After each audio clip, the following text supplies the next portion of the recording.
Túlanie sa prírodou vám otvára vašu predstavivosť.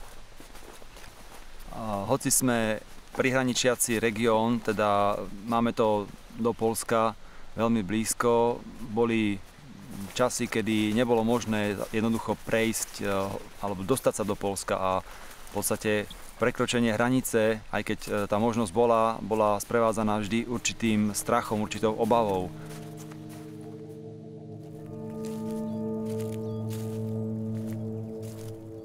Bolo to v roku 1995, sme sa spolu s tými kamarátmi vybrali na výlet do Vysokých Tatier.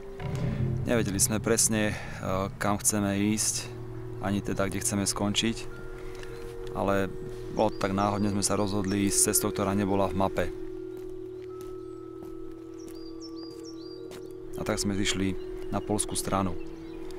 Tam nás stretlo nemilé prekvapenie, pretože nás kontrolovali poľskí pohraničiari a keďže v tom čase to nebolo možné prekročiť hranicu v tom bode, tak nás zobrali na policajnú stanicu a vyšetrovali nás. Výsledkom toho bolo to, že sme dostali na 1 rok pečiatku do pasu persona non grata, čo v podstate znamenalo zákaz vstupu do Poľska na 1 rok. Schengen pre mňa znamená jednoducho fakt, že nevidím pri prekračovaní hranice žiadnych vojakov ani policajtov. Ďalšia vec, nikto ma nekontroluje, nemusím čakať na hraniciach. A čo sa stalo pred tými 20 rokmi, tak to je úplne dramatická zmena.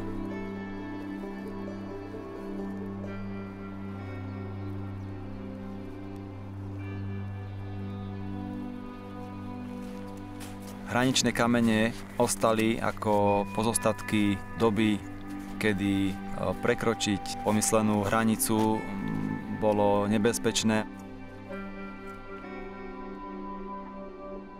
Za posledných 20 rokov sa svet okolo nás dosť zmenil.